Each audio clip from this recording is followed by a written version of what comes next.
the Pacers get a 120-98 win over the Milwaukee Bucks to do something they haven't done in over a decade. Win a playoff series. And something else they haven't done in more than a decade. Play the New York Knicks in a playoff series. The last time that happened, 11 years ago, the Pacers advanced. The Knicks did not, but that's okay because today I have two of my favorite people.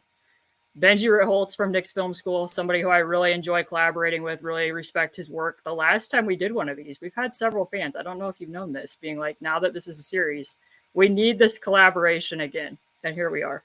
Also, Samson Folk, both of these teams made midseason trades for Raptors wings. Samson covers the Raptors better than anybody I know and also has been collaborating with me covering the Pacers for over a week now. He's stuck with me for another week. I got asked in a mailbag about a week ago, what is your favorite podcast that you've ever recorded? And at the time, I told the person, I don't know if I've recorded it yet. Maybe today is that day. Here we are. So, first questions first. Benjy, did you watch Obi Toppin and the majestic experience that was Game 5 last night? And what were your thoughts? Damn right I did. Damn right. I also needed the distraction prior to an extremely late Knicks tip-off with all the anxiety that came with that. So it was nice. Got to watch some Obi highlights.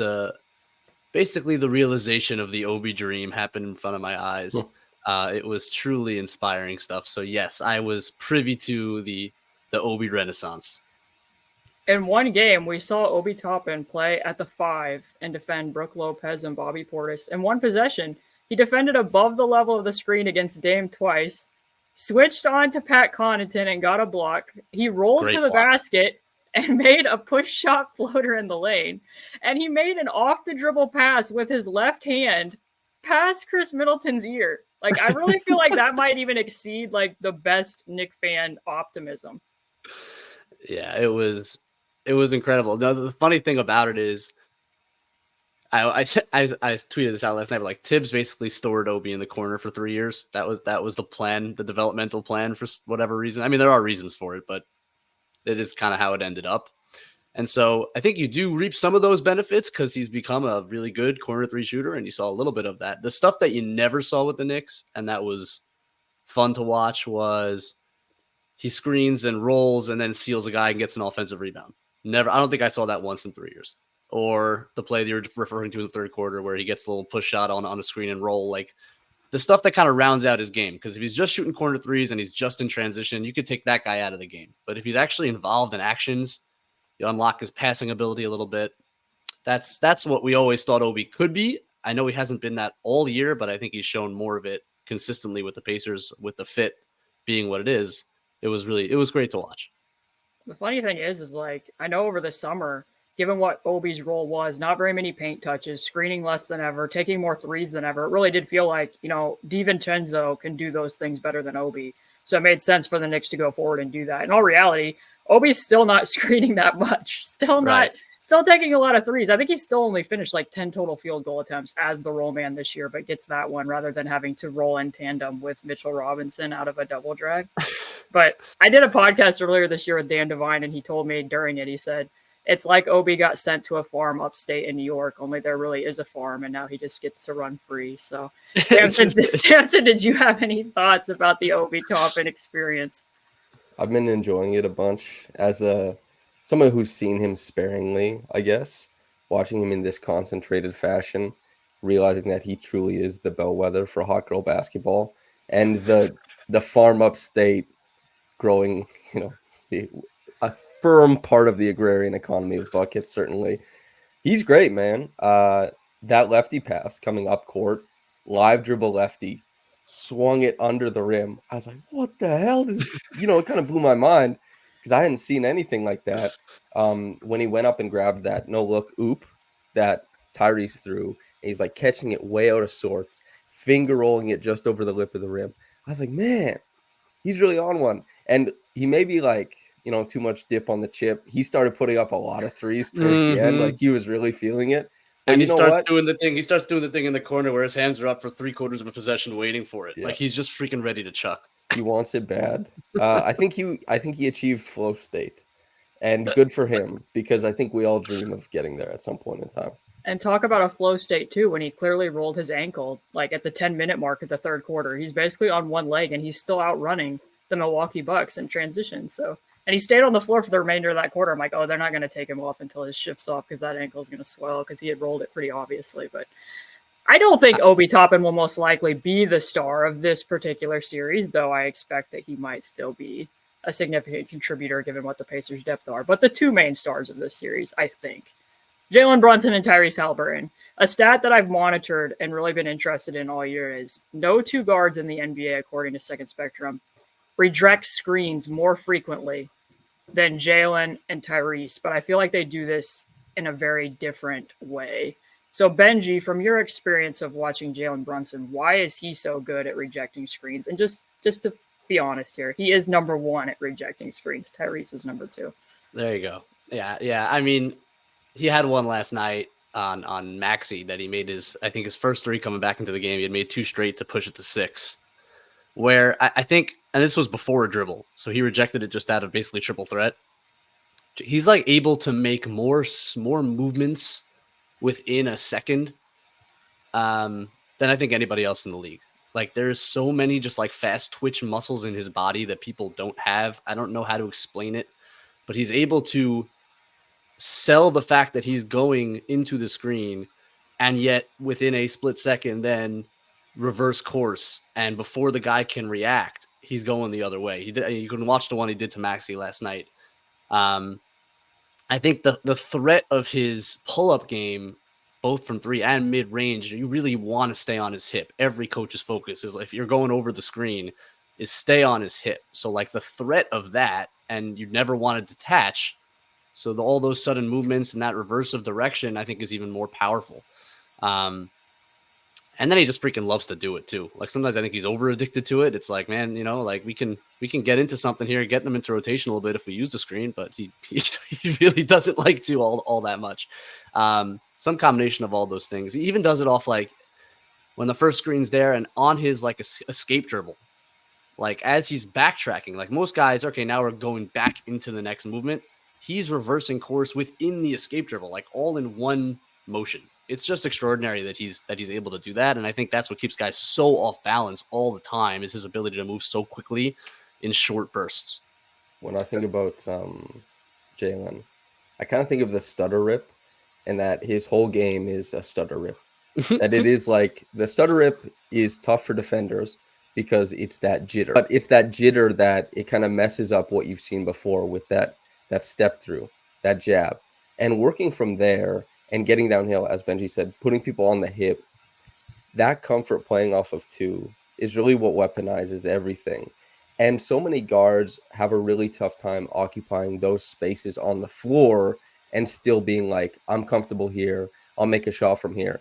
And so a reject is saying, in my mind, because the reject rarely gives you a wide open lane, it just gives you an avenue downhill and a crowded one. Tyrese, because he's such a great passer, takes that reject to get middle, to start working from there, to get to an end goal.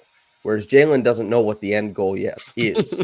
He just knows that, like, it could be a shot, and I'll be comfortable taking that one. I talked to Tom Thibodeau when he was in Toronto about this, kind of saying, like, is this innate?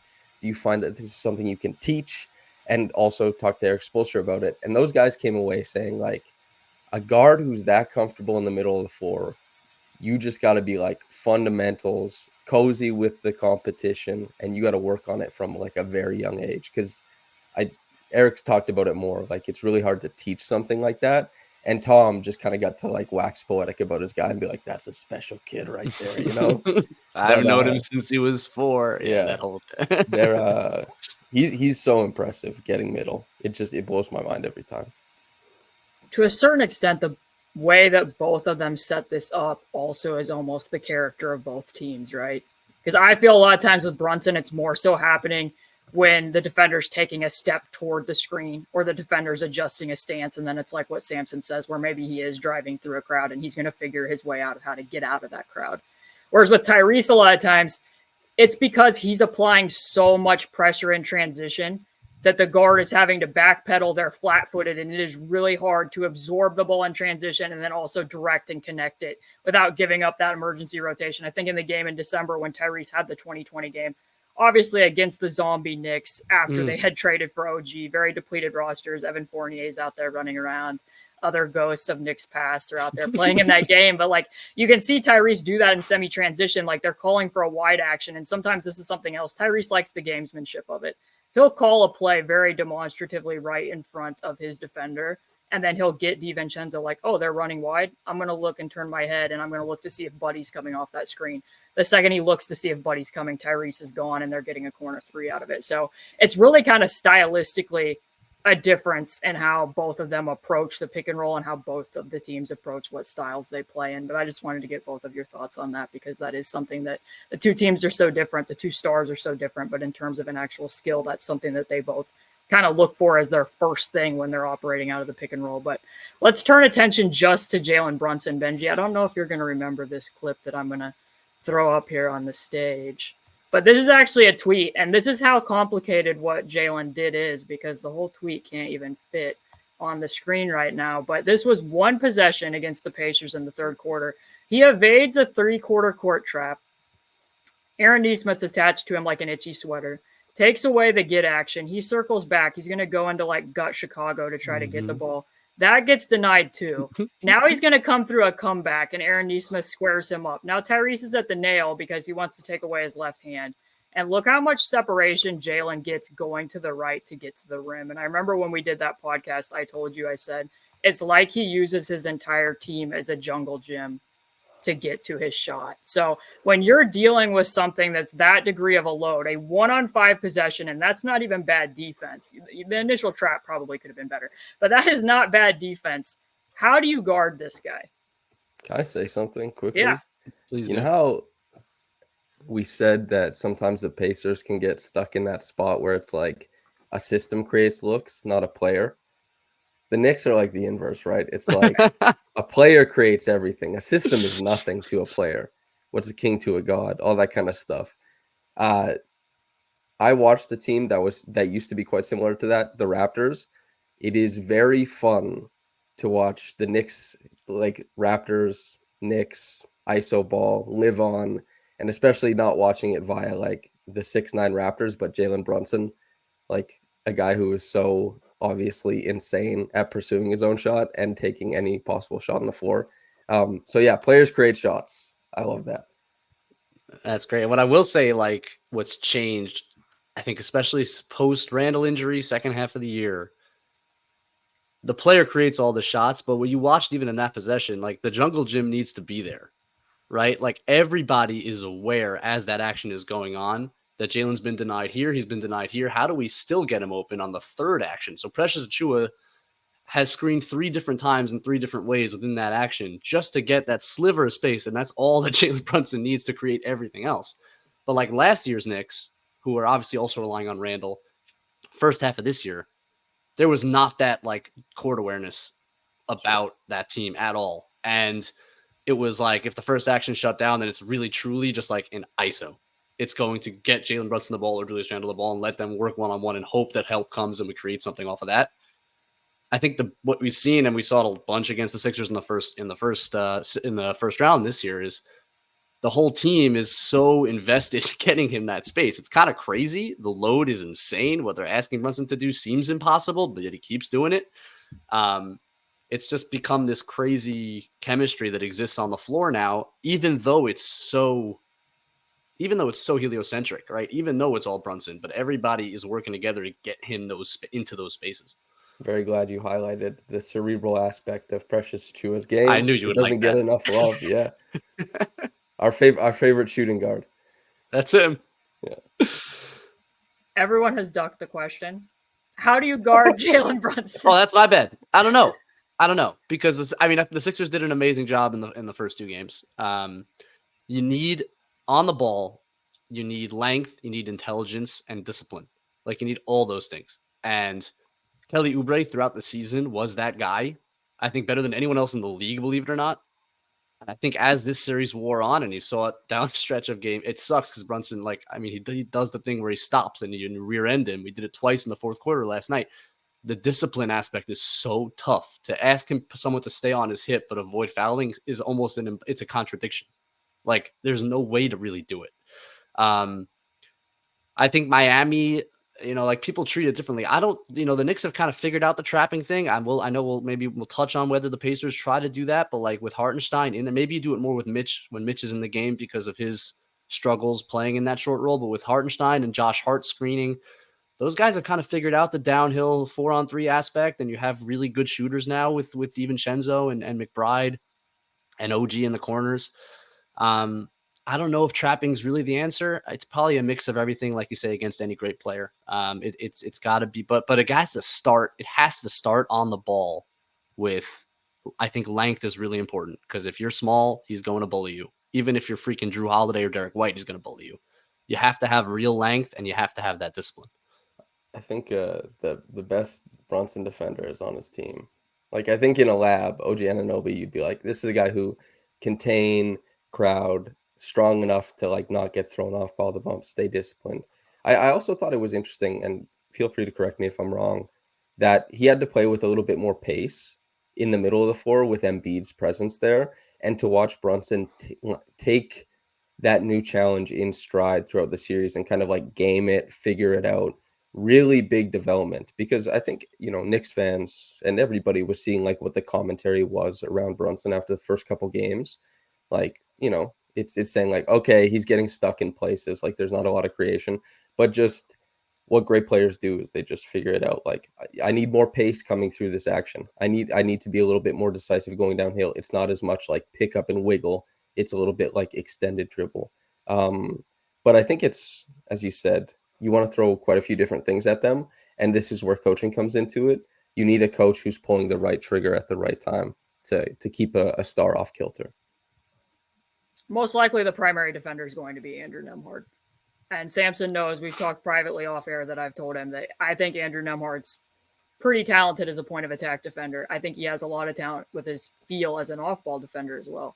Nobody's given him more trouble this year defending them than Jalen Brunson. So would you allow me to go on a trip down memory lane of the ways in which the Pacers have tried to guard Jalen Brunson? I can't wait. Let's go. We've talked about a lot of these, Benjy, so I'm sure you're going to remember. So this is actually a year ago, and you'll likely remember that I told you and said that I think the quickest and easiest scouting report for a player is to watch them play against their old team. And Jalen Brunson did not play for the Indiana Pacers, but Jalen Brunson did play for Rick Carlisle and Jenny Busick and Mike Weinar in Dallas. So in this start of this game, they were very aggressive, funneling him into the corners, which made sense on the right side of the floor. And this was like the first time where I was like, he's taking a star turn, because you could see how much he was creating with his right hand, even against these traps, when he was funneled to get to his mid-range shot and get into those soft spots of the defense. It was a little strange for me that they were also doing it on the left side of the floor and really icing him and pushing him to the sidelines. And as you know, he's still going to be able to wiggle and worm his way to the basket even against that. In the first quarter, he's such an ass, man. It's so crazy, that move. Yeah. In the first quarter, he ended up going 6 of 7 against this coverage, had 15 points. The Pacers by halftime, this was a very wild, weird game. It was the one where Tyrese ended up getting hurt. They played a lot of strange lineups in it. They were just like, we have to blitz everything. So they end up playing Isaiah Jackson and just really trapping Jalen Brunson, which to an extent, he doesn't have a lot of size for position as a guard. And given who the Knicks were a year ago, a lot of that was just like adjacent passes to Julius Randle. And then sometimes they would go send traps at Randle as well. This created a lot of chaos and confusion. Eventually, I remember that Tibbs ended up not playing Mitchell Robinson anymore. They leaned towards Hartenstein until eventually he actually did something he never wants to do, which is play Julius Randle at the 5. And that's how they had to close out that game. So the Pacers now ice screens the fewest of any team in the NBA. They send most things middle, and you're going to see that Tyrese is going to do a lot more show coverage, although they just still let them turn the ball. Like you said, they've gotten better at having those guards screen and play downhill and be able to get the ball to the other side of the floor. And that's important because, if Tyrese is getting called into action, I think that they could be a lot more aggressive pre-switching him into these. Like if Pascal is going to hop up there and then Tyrese can hop over to the other side of the floor. They weren't doing enough of that, in my opinion.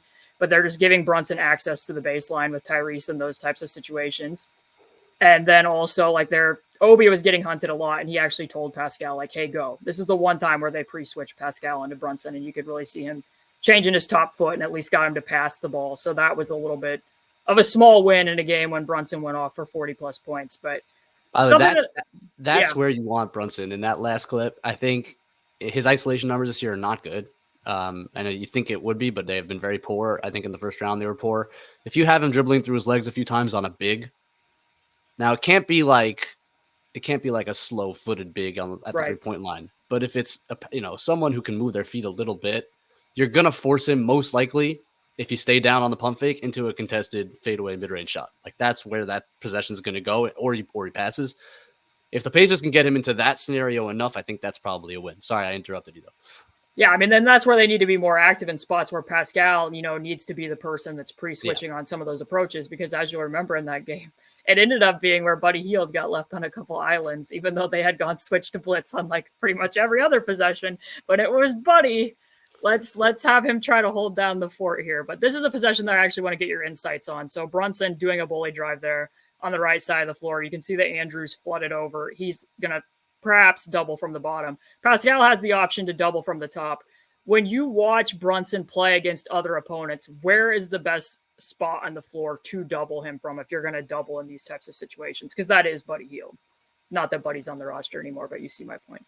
Yeah, no, I mean, I think the more you can force this to the corner, I mean, to their point, I mean, in the first coverage we discussed, right? Like he's making those mid-range jumpers, and they maybe were a little soft in terms of once they got him to the corner of keeping him there and maybe even showing that second body. This is also interesting because you have Precious Achiuwa one pass away, playing the 4 next to Hartenstein, which I don't think you'll see, although maybe, and that allows Pascal to be very aggressive at the nail. I think if you got to funnel this as much as you can to the corner, and because as you say, like the limitation is he's very small. And if you can take away his sight lines, he's very rarely going to throw a cross-court pass. Very rarely. So the Knicks always have an outlet for him out of traps. If it's at top of the floor, that's an easy one, obviously, because you can just be on the other wing. If you're a corner like this and you can trap him and keep him really, really tied to that sideline, I think you have a chance to force some bad passes and turnovers. Samson, do you have any thoughts on what you think about that? Like, let's take away that it's Precious Achiuwa making the post-entry pass. Let's pretend it's DiVincenzo or somebody with a little bit more shooting credibility there. I think so. As Benjy said, I don't think you'll see this alignment necessarily. Sure. But as you pointed out, the corner forces like a great deal of shot making from Brunson, and as Ben also pointed out, like if you're waiting on him to make like these incredible passes with the lack of sightlines that he has, that's probably the best place to funnel him. And this is a very similar spot to like we all kind of giggled and laughed at the step through end one that he made. But that's not necessarily replicable every single time down the court. This is mostly fine, I think, even if Precious is Dante instead. The thing that I think about it is it's contrary to what the Pacers have done all year, because they almost exclusively double from the top. So you would see Pascal smashing down there, and then they keep all those rotations in front. From my eye, when I've watched Brunson against the Pacers, if he gets baseline, it's pretty much over for you, especially if he has his left hand. So like Nembhard ends up running away from this, and for whatever reasons cleanses and then gets out, and then Brunson ends up turning on Buddy and being able to get to the rim because nobody actually ever commits on either side of it. But like if you watch it here in the game against December when Andrew's in that same type of a spot, like again, so good at playing off of 2 feet, and he does get in front of it, but Andrew can slide, and then you're forcing that pass over to the corner. For the Pacers to do that, that's very outside of character for you to see them showing that coverage against somebody in that type of a situation. So could they be a little bit mistake riddled with some of their rotations out of it? Perhaps, but I feel like that's probably the better spot based on what I've seen because of how often they were allowing him to get baseline in the games in February. Before you get to that, I would also say like some of it, and Josh Hart becoming a flamethrower notwithstanding in the first round, is Josh Hart's probably playing 40 plus minutes a night. Where is he on the floor, and how do you align your help based on that?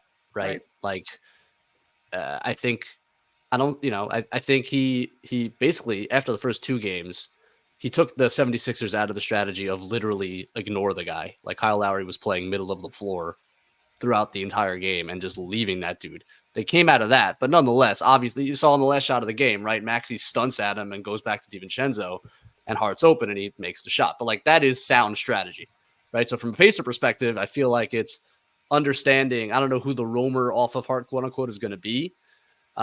Is it Haliburton? Haliburton spent some time on DiVincenzo and some time on Hart. I wonder where they go with that. Pause for context. DiVincenzo had 37 points against Tyrese Haliburton when Tyrese was DiVincenzo's primary defender. That's right. It will most likely be Tyrese playing roamer off of Josh Hart, I think. Right. So then you use him as much as you can as a helper and a roamer, and that allows everybody else to kind of stay where they need to stay. I think is also part of the calculus when you're trying to shrink the floor on Jalen. Pick and roll coverages then. By the fourth quarter of the game, after Jalen Brunson had found out he was an all-star and he goes for 40-plus points, the Pacers do end up doing a lot more blitzing and a lot more trapping, as you may have known. Samson, I don't know if you know these numbers. I made a video after this game happened.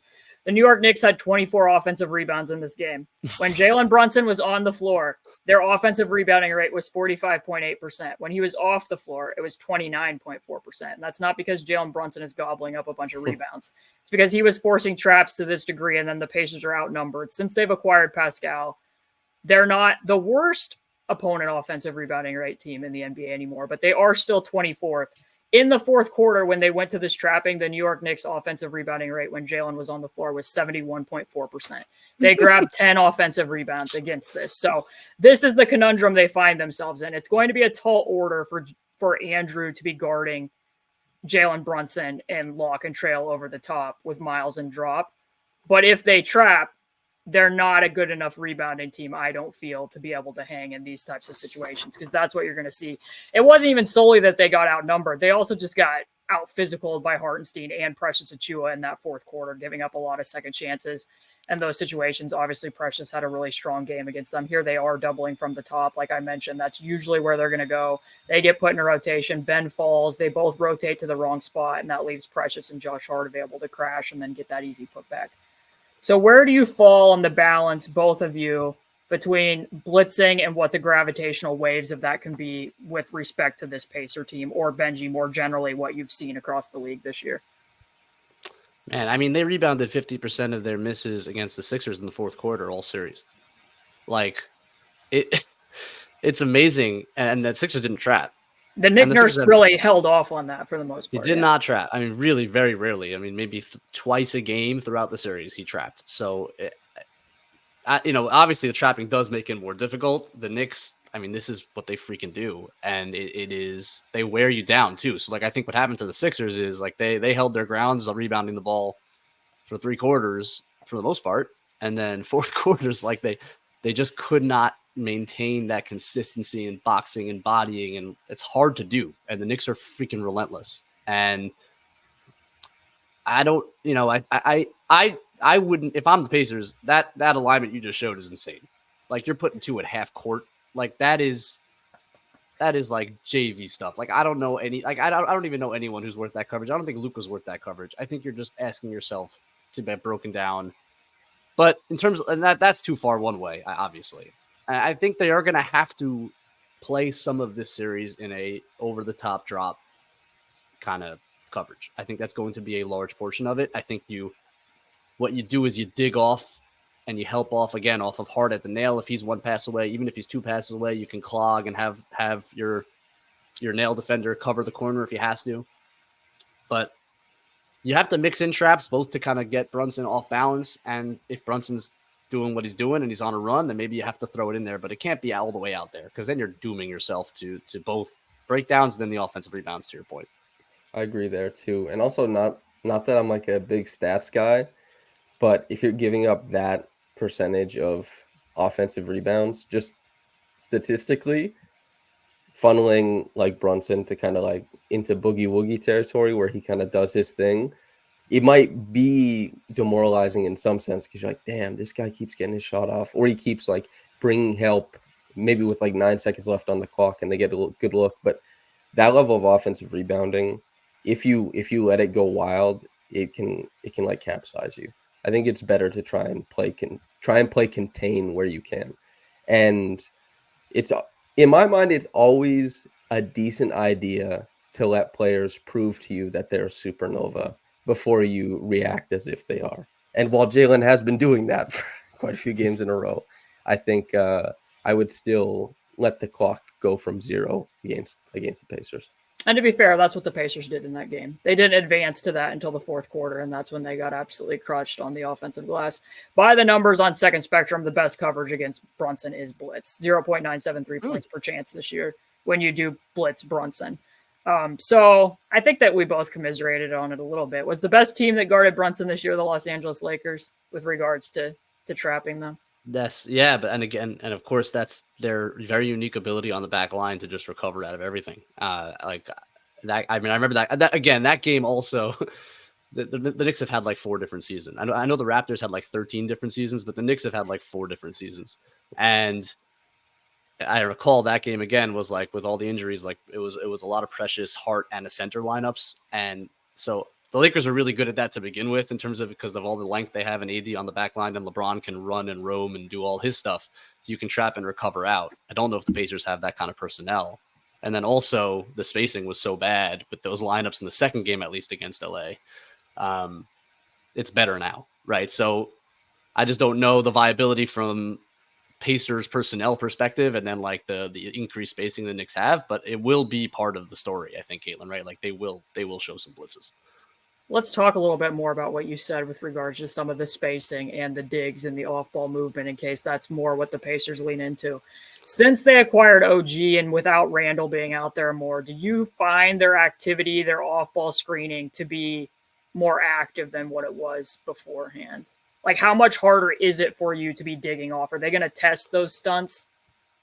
Yeah, I think it's funny. They mix up their alignment a lot. Like you'd think they'd want DiVincenzo to be one pass away on that opposite wing of every pick and roll, so that the nail help has to be very hesitant to move. But the Knicks don't do that, and a lot of times they'll put Devo in the corner, and they'll run a 45 cut and then have Devo pop out, right, and like try to open it up that way. They have gotten very good at this year, I think, at exposing those weak side stunts. Certainly better. Sometimes Jalen doesn't get off the ball quick enough. And that kind of negates the advantage that might be created off the ball. But they have gotten good at it. And again, like Josh Hart is very aware of his limitation as a shooter, and like the pin in screens also are a big part of their offense, right? Hartenstein's excellent at pin in screens. Josh Hart will cut in and then pin in screen. Sometimes Josh Hart will pin in screen and then cut through it. So the guy will be trying to get through. All of a sudden he's got a layup. So yeah, they've kind of activated that part of their game again. Like it's part of this makeover second half of the year where they were just more movement, even though it's all Jalen, it's movement heavy. Like it's not, no one's just standing around. Like everyone's trying to create space on the floor. They will punish some of that. Yeah. The thing that I would say about that is I looked up and checked, and pre-trade, they ranked 21st in off-ball screens per 100 possessions. Post-trade, they're up to 8th. There you go. Yeah. But their turnover rate, they're turning the ball over more. So like Samson knows, he's covered a team that tries to win and reverse engineer the possession war a lot. If the Knicks are turning the ball over more, that helps the Pacers not only with their own transition game, but make up for some of what they might be giving up on the offensive glass. So have you noticed that that's somewhat more of a product of, hey, like we used to be an isolation heavy team. The ball would stick more with Randall. It would stick more with Brunson. Now, if you're incorporating more movement against Brunson, you're incorporating some more of these, it's not just how Brunson's getting from point A to point B. It's what points C, D, and E are doing around him. 100%. Yeah. 100%. And it's also the ball's in Hartenstein's hands more, facilitating from the elbows, and he can be, although he's an excellent passer and very good as a hub, he is turnover prone in that spot. So they've that's been, as opposed to like Randall ISOs, Brunson ISOs, like that's become a facet of their offense. Josh Hart having the ball more, again, a good passer, like a good player downhill 4-on-3, somewhat turnover prone. He plays 40 minutes a night now, and he has the ball a ton. DiVincenzo even. Last year with Golden State, he was even worse because that's what Golden State people do, is they turn the ball over. But also, like with the ball more, a bit turnover prone, as opposed to just kind of sticking with Randall and Brunson. Brunson always excellent at taking care of the ball. Randall, some of the time, really good at taking care of the ball. Other times you can fluster him. But just the ball kind of sticking with one guy, I think, does limit the turnovers. And now it's changed. And I think that will be an interesting battleground. Can the Pacers turn them over and then turbocharge that transition game, which is devastating?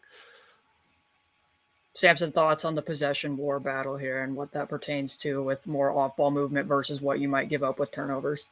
The Knicks have gotten so cool and so good that it feels almost, terrible to compare them to the Raptors, despite having some like a similar ethos and approach.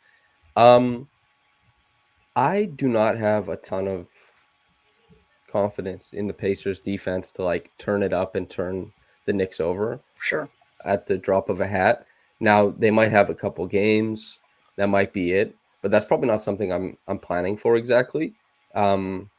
I'd have to see that before I start saying like, okay, this is something for the Knicks to worry about. Even as Benjy said, like there are turnover prone players and they play a little bit more of a turnover prone style.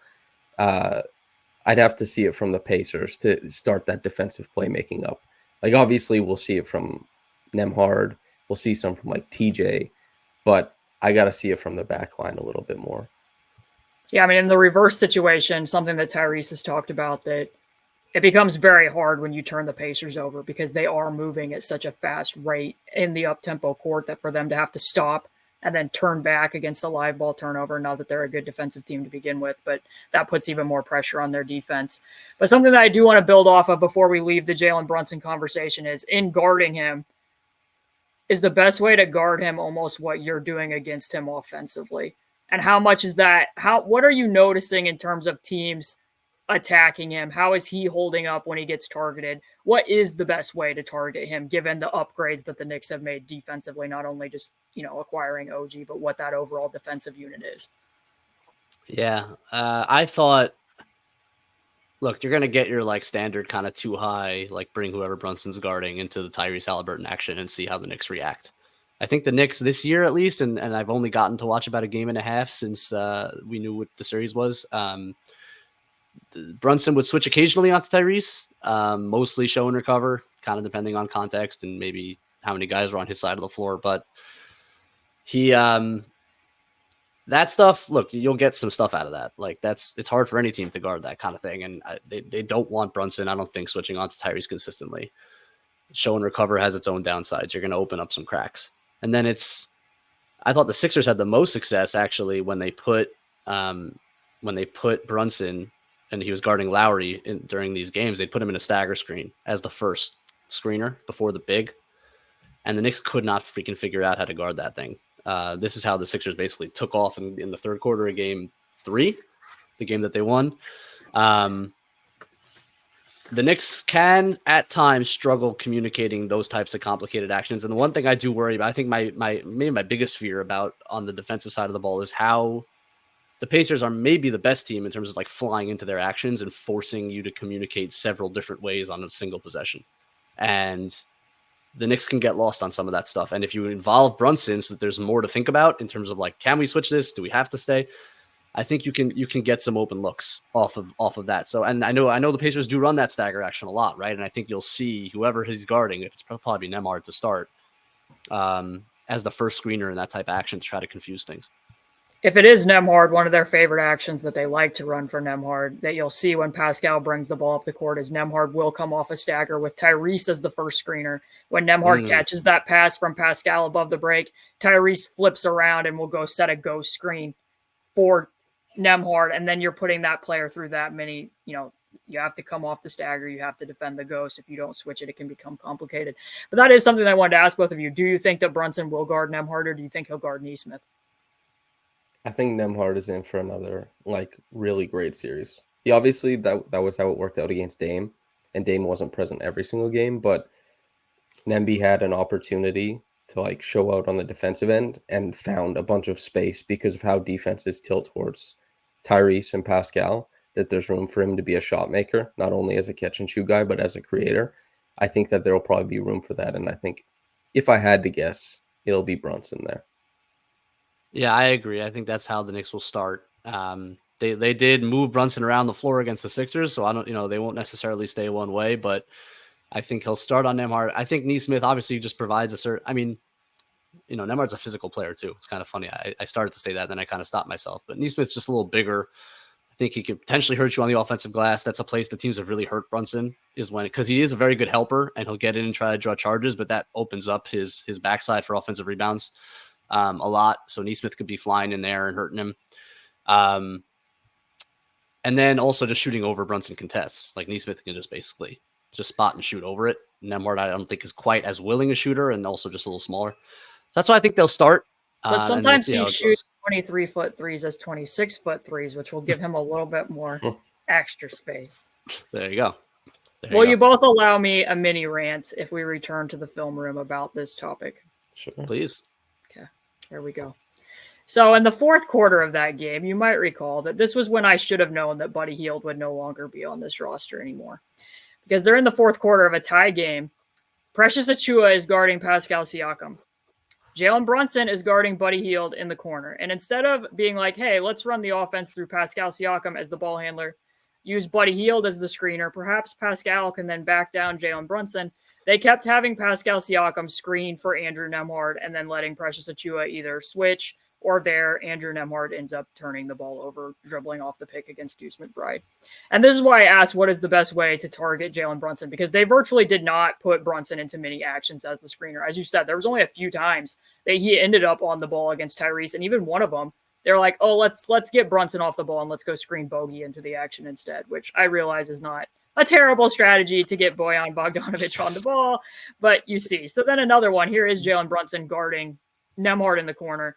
Pascal gets that switch against Dante DiVincenzo, and what the Pacers really like to do when they're running some of those corner actions is you can see they're pairing it with Nesmith setting that flare screen for Nembhard to lift up from the corner. Mm-hmm. That's targeting Brunson by, hey, which thing am I going to do? Am I going to go over there and help on the backside of this post up / bully drive action from Pascal, or am I going to lift up with Andrew Nembhard? I don't know how much he's really going to do against Pascal turning the corner out of a post up, but like, do you see him as somebody that like, earlier in the season, the Pacers did not run a lot of action at Kyrie Irving. They purposely put him in the weak side corner of pick and roll actions to target him as a tagger. Would you rather target Jalen Brunson as a tagger, as a help defender, or would you rather it's like, hey, let's let Tyrese cook against him in space, or let's just let Nembhard run some offense with Jalen Brunson as the on-ball defender like they did against Dame in the prior series?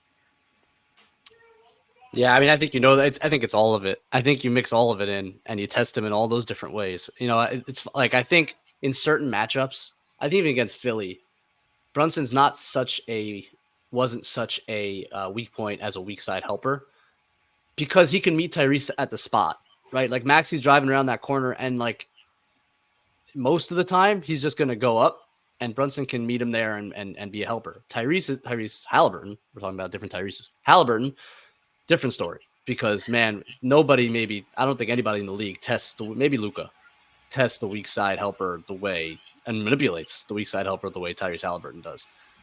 If I'm the Pacers, that's something I absolutely try to do is try to freeze him in that spot and see if you can hit that weak side corner a bunch or freeze him and get to the rim or hit the roller. If Brunson's not willing to get all the way, right, you freeze it. You basically just freeze him in space and you can pick off different options. That's what Tyrese Haliburton does. So I think it's a little bit of all of it. I think the Knicks, I think if you do the same thing, the Knicks will get comfortable. I think sometimes actually Philly spam the same stuff too many times in a row to a point where the Knicks were able to kind of adjust and get comfortable into the game. So I think the Pacers, again, this is a strength of theirs. They're what's the word I'm looking for? There's a lot of variety in their offense, and they'll go action to action faster than anybody, and I think that's going to be difficult for Brunson to navigate. I think just to add too is that it depends if you were looking for the points per possession or the full court approach to Brunson is like, hey, we want to affect his offense by putting him through the ringer on defense. And some of that weak side stuff might bear out that there's higher points per chance or something like that. But you also might want to guarantee that he has to go through a certain amount of stuff at the point of attack so that maybe he doesn't have 46 more minutes of 40-point scoring in him on the other end. But these are just considerations. I'm more than anything, I'm just excited to see how it starts to play out because that's the real meat of it. And the reverse of that, I can tell you that the New York Knicks put Tyrese into action on 24 picks, 14 per 100 possessions. The entire series that we just watched the Indiana Pacers play against the Milwaukee Bucks, he defended through 18 picks.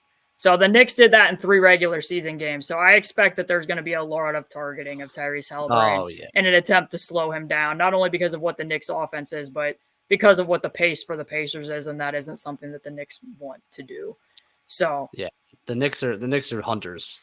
They've been doing that, especially in both playoff runs we've seen. Is they will slow the thing down to a crawl and they will find your weak point and they will test it. And Tyrese Maxey, to his credit, the Knicks tried that for 2 games, and Maxey was up to the task in a way that I never, ever expected. And they know what they did? They're like, all right, so let's screw no more Maxey. How about you, Tobias Harris? And then that's where Brunson started finding traction, is in the Tobias Harris matchup. So they will hunt Tyrese and they will ask him to prove himself as a defender, whatever he's doing. I don't think they're going to switch much, but if they do, Brunson's going to go at him. Tyrese has shown on way more picks post-trade deadline than he was beforehand, so some of what you would have seen from the Pacers between the Knicks, that will be different. And if you're running Josh Hart and he's like going to be the guard-to-guard screener to try to get Tyrese switched onto the ball, because I do expect that Tyrese will guard Hart. Something that I think has been a creative wrinkle that the Pacers have found is they do low-man pick-and-roll peel switching. So, like, if Tyrese is being targeted, he'll jump up to show. If Josh slips that going back to the rim, then it would be like, I'm Miles Turner, I'm the low man, I take Josh Hart, Tyrese will go to the 45 and peel off, and the 45 defender will take the corner defender. That way, Tyrese isn't getting hunted, and you're still being able to use him, which is more his strength, putting his arms in passing lanes and recovering from there. Now, he can lose his recovery path a little bit. Sometimes he needs a little bit of a map, depending upon how you leak out of those screens, but it is something that the Pacers have found that's allowed him not to get targeted quite as much in the same way, at least. But showing you those two clips and the fact that they didn't, involve Buddy to get Jalen Brunson involved, but they did involve Precious Achiuwa. Samson, Benjy, could this be a Precious Achiuwa series? Do you expect that we might see Precious minutes? He did have a double-double against the Pacers. One reason I think that it could be is because the Knicks ranked 29th in switch frequency. Switching is the more effective coverage against the Pacers, and he's the most switchable big on the roster. But you guys have seen way more of him than I have, so you have the floor. He's actually the most switchable big in the NBA, quite frankly. Oh baby, let's go. No, it's probably Bam, but Precious is really fantastic. I wonder in this series because I've been thinking a lot about like where does OG go defensively is a huge We will question. get to that. Don't touch on that. Okay, I won't. We're just talking about Precious Achiuwa. Okay, Precious was not only like effective over the course of the whole game against the Pacers when they played, but he was particularly good on allowing the Knicks to stay at home on Pascal. And Pascal got close on a lot of possessions against Precious, but Precious sliding with him, not allowing him, like making some of those drives, curved drives, and those contests at the rim after taking bumps. He was really, really good in a pinch. And he still embodies that kind of that Knicks ethos of like bring the rain on the offensive end as far as like offensive rebounding. At the top of the podcast talking about like, hey, he set 3 screens and was like making reads of the floor to service Jalen's game. All that kind of stuff can all be happening. And he's in a unique position, not just for Pascal, but for a wide array of what the Pacers like to do. There's a lot of defensive utility from Precious Achiuwa, as far as I can see it. Will Tibbs play Precious Achiuwa, Benjy? Is that a thing that'll happen? It's a loaded question. I would say I think he will get minutes at some point in the series. I don't think it'll be game 1 unless there's foul trouble. I don't think. Now, right now, the Knicks literally have a 7-man rotation. There probably will be an 8th man in game 1. I think it might be Alec Burks. If I had a guess, even though the guy hasn't seen the floor in a month or so, I think they're going to try to see if he can have an impact on the series. See if he can match up with the offensive force that is TJ McConnell. That's exactly right. I mean, can't match that, but you can only try. That guy knocked down 2 threes last night, Benjy. Put respect here. And he made some unbelievable. I mean, he's awesome. TJ McConnell's awesome. I am a huge fan of that guy, and like I'm actually terrified of him in this series. Random. I don't know, because if you remember, Deuce McBride guarded him, and I think he had 6 straight buckets on Deuce McBride in the last. And if you'll remember, though, Deuce McBride went on a personal 11-0 run against the Pacers the other way. Listen, Deuce is a good defender, man. He's pretty tough, but like TJ took him, just went at him. Sorry, what was I talking about? Precious. I don't think unless there's foul trouble, he'll play game 1. But there will be a point in the series like there was against the Sixers, and boy, did he make an impact when he got in there, where they'll need to switch. They're down in a game. They feel like they have to switch something up. Where he will make an impact. My guess is at the 5. Now the Pacers are interesting, right? Because you can always cross match the 5 and the 4, which I know the Bucks tried at the beginning and didn't at the end. So like if Precious plays the 5, he could still guard Pascal. You could put someone else on Miles. But I do think he'll have something to say in this series. I just don't think it'll be game 1 unless there's foul trouble. Hey, you know what? The Bucks put Brook Lopez on Aaron Nesmith, and it worked for a half. And then when it was an elimination game 6, they did it for like 5 total possessions and decided, hey, that thing that we found that kind of worked, let's not do that a bunch anymore. But I'll pat myself on the back. That was our in-between game pod. I was like, nah, the fix for this is Aaron has to play better. And he did. He did play better, and he did make a shot as a ghost screener once, but the rest of the time they didn't really have Brook guarding him anymore, so I don't really know why they didn't go to that. But self-indulgently, I am in it for the Precious minutes because if Precious plays, it's possible that we might get another possession of this, which, as you all know, you both know, jump passes are good now. Self-alley-oop jump passes that draw Precious Achiuwa to the ball in semi-transition are amazing now, so more of that. That was wild. Was that the coolest pass you've ever seen in live action? It was bonkers. I was very angry about it. When last game, it just came off the rim first. Yes. Yeah. Funny thing is Brunson constantly plays off of 2 feet, and Tyrese never wants to play off of either of his feet. Aerial exploits versus ground and pound here. The contrast is honestly beautiful between the two. They're like, I don't know. I can't think of more opposite point guards who are superstars in their own ways and do different ways. I mean, like, it's pretty cool just how different basketball players can be and still be great. But, you know, and I know we're going to maybe touch on OG later, but you don't want Pascal to be a pressure point as a one-on-one scorer. And to Samson's point, Precious allows for that, where you don't have to really help or double. You can kind of live with whatever. The thing is, when you have OG now, you can probably stick OG on Pascal and have the same result, where that's not really a pressure point. Not that Pascal can't score on him, but just that you're not going to necessarily compromise your defense for that one-on-one matchup. And so, like, maybe that actually limits Precious's impact a little bit because you have another guy, another Raptor, who can kind of take Pascal one-on-one and let everyone else chill. I'm excited to hear your matchup data that you pulled for OG and Pascal. I didn't have time to pull it. Listen, what did you say? You saw 35 seconds of practice time with that matchup? Hell yeah. Yeah. They know each other, that's for sure.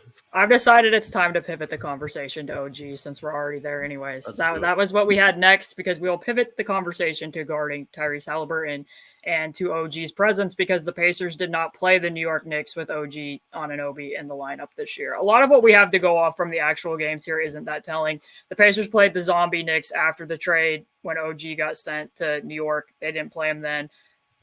Tyrese was on a minutes restriction in one of these games. He didn't even play in the fourth quarter. He was limited in the games that he played in. So not super telling, the actual film footage that we have to go off of. But you missed that the third game Taj Gibson was starting at center for the New York Knicks. I mean, in some of these games, Evan Fournier was running around and doing a lot of things here. It was Taj Gibson and Precious Achiuwa starting front line, which might have been my favorite thing of the year. Tremendous. But OG actually was Tyrese's primary assignment in the game that Samson and I covered the day before American Thanksgiving. That's who Darko used against Tyrese. Last year, Nick Nurse did not put OG on Tyrese. Typically, OG would guard Buddy Hield, but that was for Fred VanVleet reasons. So I'm going to ask Samson right off the top, what did you think in that game? Obviously, it was a very long time ago. Different context defensively for the Raptors, but just of OG guarding Tyrese. Good. Like, you're kind of cheating when you start out with OG guarding somebody. But if you want to talk about like aerial exploits and like big gaps and stuff like that, for the same reason, even though, you know, Tyrese and Jalen are very different, OG's inherent lack of gambles and inherent overabundance of contain with his on-ball stuff is really quite good for sticking with Tyrese. And especially since that was like in the midst of Tyrese, this big start to the season, this wasn't even, you know, a little bit less aggressive version of Tyrese that we've seen over the past however long. OG has always had a pretty great sense of putting guys into weaker spots in their shot diet, being able to suppress shot volume, and being able to do it without compromising the rest of the defense. And I thought he did so against Tyrese. And I think that's what I would lead with if I were the Knicks. You'd start there. Oh, you would. And then with hard on Siakam? I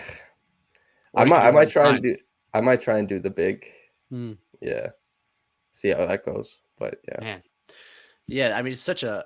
So you'd put Mitchell, or you'd put Hartenstein on Siakam, is what you're saying? Like what the Bucks just did.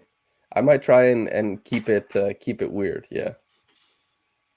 it's so fascinating coming off of last series because this was, I mean, it's always going to be a question. The great thing about OG is it's a weaponization question. It's not like a problem. It's like, where can he have the most impact?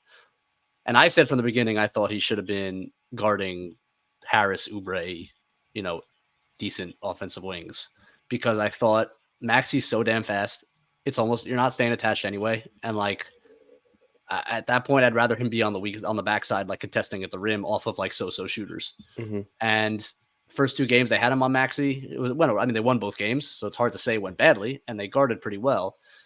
I thought he had by far his most offensive impact once they switched him off, and allowed him to roam a little bit on the back line and just like freaking muck things up the way he uniquely can. Just affords you this crazy thing also, because especially with Miles Turner out there, if the center's on Miles Turner, and you lose that the Knicks are so freaking dedicated to rim protection. With Miles Turner, it's harder for the center to be there if he's guarding him. Well, now you have, again, the beauty of OG Anunoby is like you have a rim protector just playing the 4. And it's OG Anunoby who's still there if he's guarding whoever. Can I hop in there really quick and just say that? Yeah. And we do know from the past of even when it was Turner and Sabonis, there was matchups where Tibbs would still put the center on Miles instead of Sabonis, in part because Sabonis and Julius Randle were like American gladiators going to war with one another.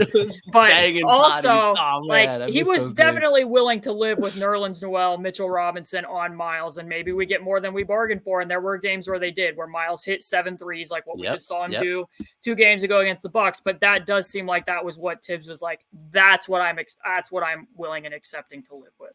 Absolutely, yeah. And so. This is a different matchup, though, and I think, first of all, in the sense that Tyrese just isn't freaking as fast as Maxi. Like OG can I think contain to a better extent on Haliburton than he would on Maxi. But also like you have this Siakam thing where again you can eliminate a pressure point, and I think anyone else who's guarding Pascal is at Hartenstein, it'll be from a speed perspective. Like if Pascal's catching on the move and like kind of pivoting, I mean, I just don't know if iHeart can stay with him. And then once he gets that angle, he draws all the fouls and he does his Pascal things. And then if you put Josh Hart on him, certainly it would be Josh Hart if it's not OG or iHeart. I think you have to help down low. Like, I don't know if Josh is 6'4", for God's sake. We forget it because he rebounds like 75% of the Knicks misses, but he's 6'4". So like asking him to guard Pascal one-on-one, you're going to have to compromise your defense. So I think to start, I lean on Siakam and try to just take that away and see how we navigate the whole Tyrese game with probably DiVincenzo on Haliburton, maybe Josh Hart. Maybe both, maybe some combination of the two. I do think OG will see time on Haliburton. There's no question in my mind about that. They will move him around the floor. I think certainly when they're staggering, and if OG's ever on the floor when Pascal's out and Haliburton's in, he'll guard Haliburton. Like, they'll shift him right away. I just think it's, to start, I would probably have him on Siakam. How did you feel about the Knicks double teams against Embiid when Tyrese Maxey was the post entry passer? Because one of the games I was pretty underwhelmed, especially with OG having to rotate over. He was late a couple times. There was a few times where he sunk on the cutter. Like, you can't be taking the cutter when Tyrese Maxey's the one where you have to keep those rotations in front. And that's typically what I prefer. I understand why the Pacers do it, because Embiid has grown, in my opinion, the last 2 years of being able to throw a single pass, a dart over the top to the opposite corner. That's one pass. If you're rotating in the opposite direction, it might be, 2 or 3 passes to get it to Batum. But overall, if it were to the point where they do what Samson said, it's Josh Hart against Pascal Siakam, Tyrese Haliburton is the post entry pass. Maybe you're having Tyrese screen away to try to take that. How do you feel about the Knicks double teaming in that situation based on what you just saw? Yeah, I mean, that was, I think, most fascinating chess match of the last 2 games of the series. And I thought the Knicks gave Maxey 9 free points, just not closing out to him after that first rotation, which was crazy. Right. They just didn't fix it. And yeah, the Sixers were sending that little cut to the foul line to try to distract OG, and OG fell for it a couple times and like sunk onto Tobias Harris at the foul line instead of dealing with the rotation. Then what happened was the Knicks were like, all right, we're not going to rotate from one pass away. We're going to send OG from the weak side to double, and we're going to leave DiVincenzo on Maxey, and we're going to force Embiid to throw the ball across court. And the problem with that is that Nick Nurse was like, okay, fine, I'll insert Buddy Hield, and I'll stick him in the weak side corner, and you can't cover 2 guys with Buddy Hield in the corner, and Buddy Hield got 2 threes out of that. So they tried different things. Then in the fourth Wait, you're quarter, telling me that Buddy was impactful in a playoff game? dude, Buddy was. I was so mad. Buddy was a beast last night, man. It was crazy. It was great by Nick Nurse. It was a great. He was out of the series, then he's back in, and he makes whatever 5 or 6 threes. But I think he was specifically targeting that kind of weak side double that the Knicks were sending, even though it was from the middle. They were sending OG. It was kind of interesting. Then they didn't double a couple times, and Embiid literally just walked Hartenstein to the rim and made 2 jump hooks. And then on like late post up in the fourth quarter, for the first time all series, I'm pretty sure, OG came from the baseline. Hartenstein forced him baseline. Embiid never saw it coming, threw up a crappy shot trying to draw a foul, and it was a huge stop. So that was a really interesting chess match throughout that game. If it's Pascal on Josh Hart and it's Tyrese Haliburton 1 pass away, man, it's kind of the same dilemma. I think they'll try a bunch of different things. I think one thing I really like about the Knicks coming off of the Sixers series is there's, even though the teams are very, very different, there's a 5-out-idness of both teams where the bigs are out and you got to cover pick and pop bigs, and the Knicks were able to kind of cycle through a bunch of coverages. I think that'll be really helpful. Again, the personnel is very different, but I think it'll be very helpful going into this series, and I think they'll try a little bit of all of it. And I think if they do decide to double off of that first pass, they better be more disciplined in terms of getting out to Tyrese Haliburton and don't let him get going from three. Let me tell you that I think since Tyrese came over, the best 3 primary defenders that I've seen guard Tyrese is Jalen Suggs, Jaden McDaniels, and Quentin Grimes. Maybe you're going to say that. Yeah. It hurts. That hurts. And it kind of does, not only because Bogey's hurt, but like honestly, like that in the, shall we call it, the Wally Zerbiak game a year ago.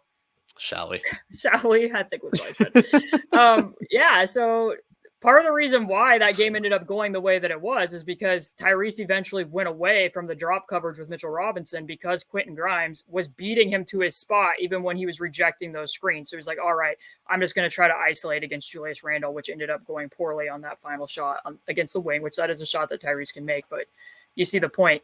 Like, they don't have another point of attack defender like Quentin Grimes. Like Dante DiVincenzo can kind of nip at the heels. He can apply some full court pressure. Like if it is an OG, I'm assuming it's going to be DiVincenzo. Would it not be? Like, I mean, I think that's. I would think my only thought in a possible different approach is and the Knicks cycled through Josh Hart, OG, and DiVincenzo on Maxey in the last series. All 3 guys got time on him, and Deuce when Deuce was in. Pretty much was by default on him. But in the starting lineup, all 3 guys started on him in different games. But my thought with Josh Hart is only that you can then switch the Pascal Haliburton actions. That's if it's true. Josh Hart. If it's DiVincenzo, you really can't because Pascal will just back him into the rim. And you can try to obviously scram switch and do whatever you need to do to try to get out of that, but that's a consideration.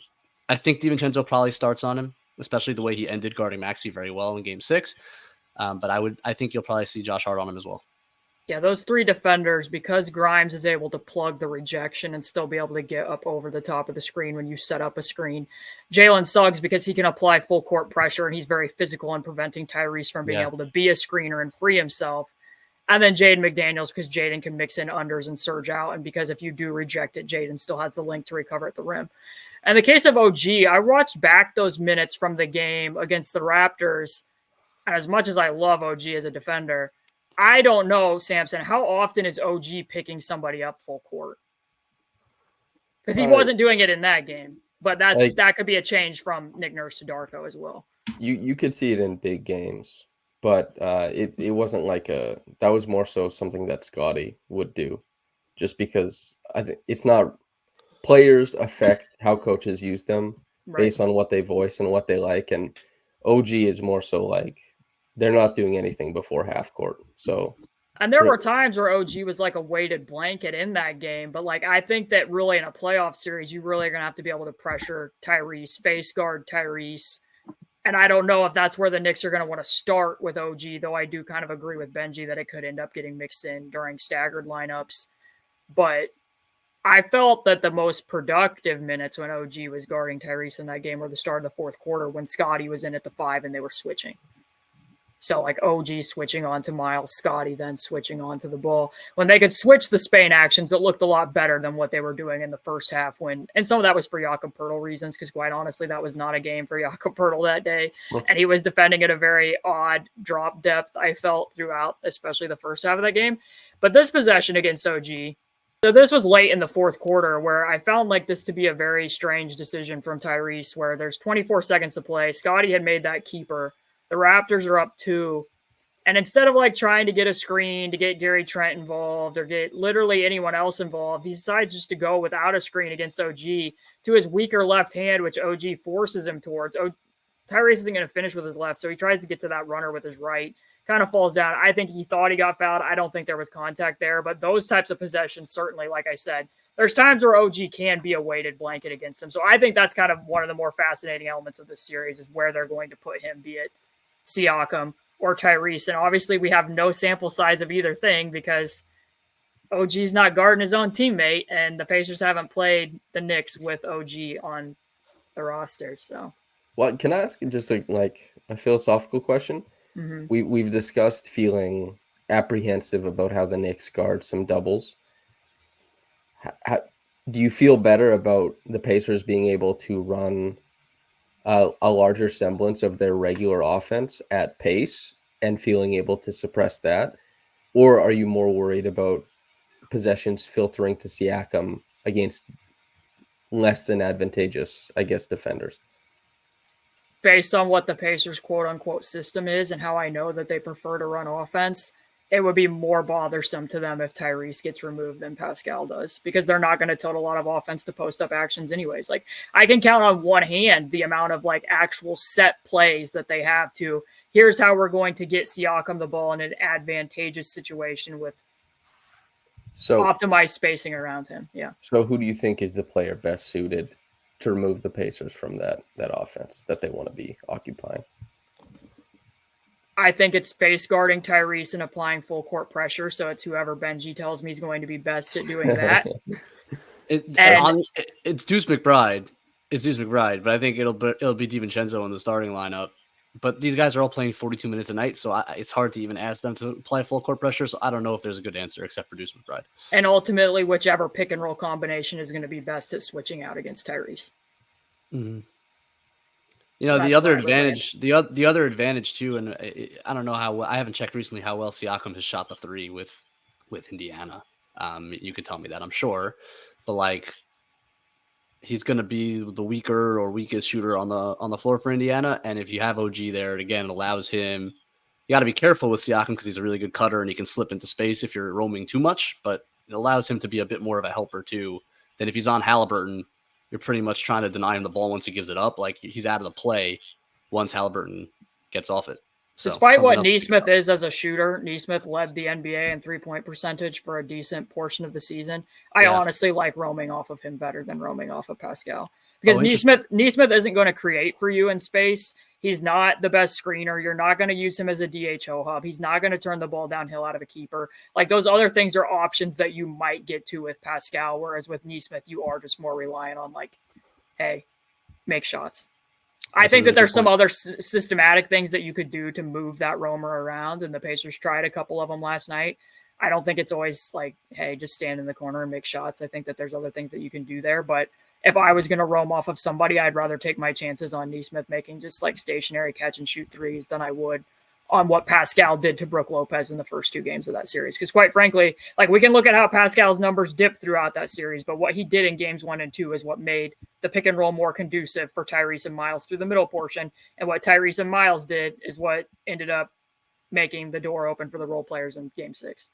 But yeah, when we think about Pascal, trying to weaponize him on the floor is he's a very unique player, and trying to make it work against a team that should have a good defender against him in OG, or should be able to try and like lean on some of his weaknesses by cross matching. It was cool to see him overcome that with, against the Bucks. And it is cool to see him overcome it in space and against certain teams. But I really wonder how that looks against the Knicks, especially with whoever his check ends up being. I wonder how much of the 3-point shot becomes a linchpin for future success, because, some teams, it depends on how resilient you are. when you do that. It depends on if you're able to put Pascal in situations where it's a no-brainer.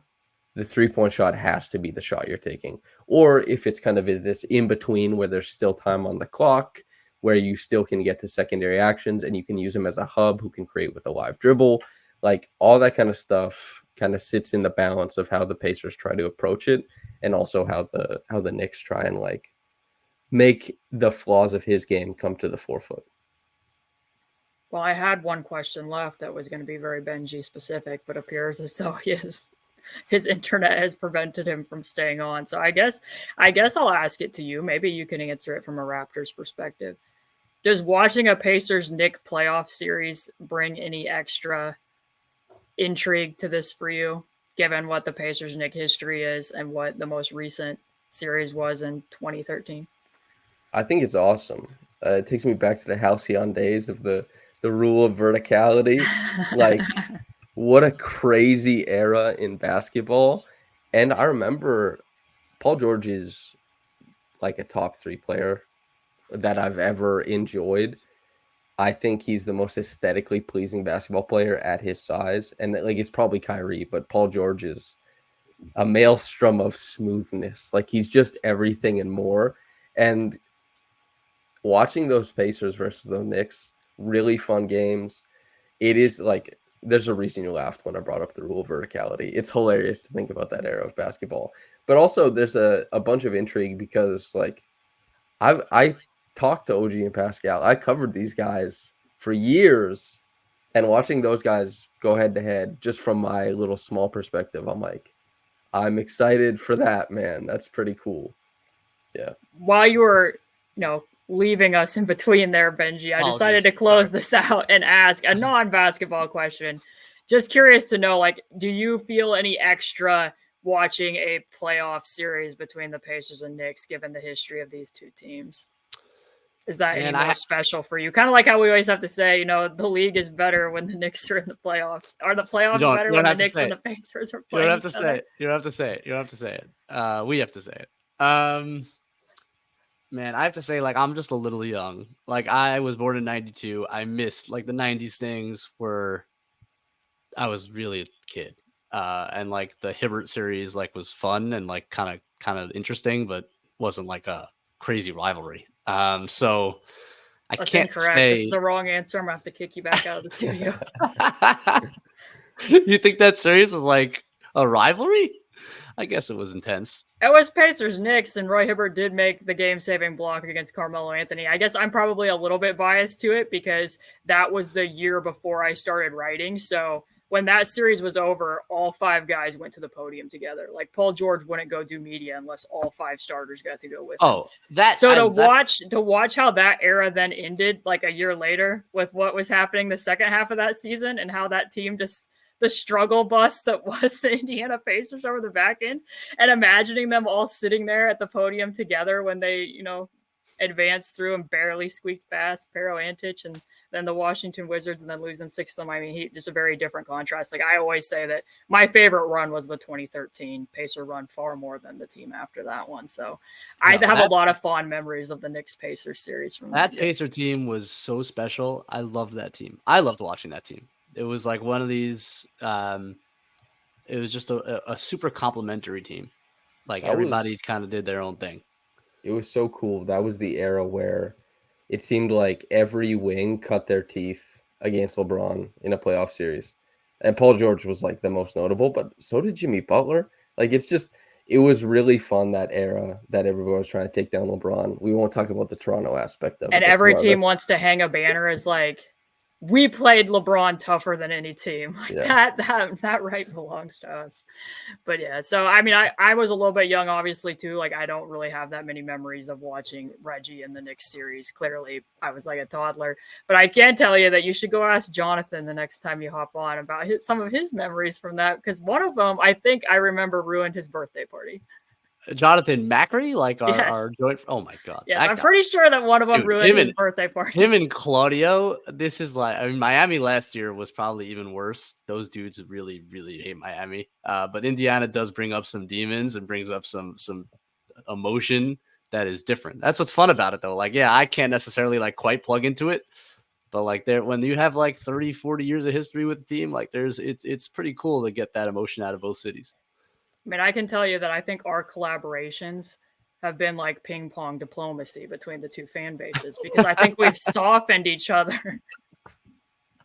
Do this. Like, I have a lot of Knicks fans that follow me just from having collaborated and done stuff with you and you guys. So I had people last night being like, "Are you going to get back on and do something with Benjy? We need to hear about this." Oh, that's like, dope. I love to hear like, that. well, that's he's cool. going to be coming to my side of it. That's just how we're going to roll this time. But it will be double posted. So if there are Knicks fans listening to this, thanks for hanging out with us. And I don't know, do you guys have anything closing that you want to say about this matchup or anything else that you want to add on here? Sure.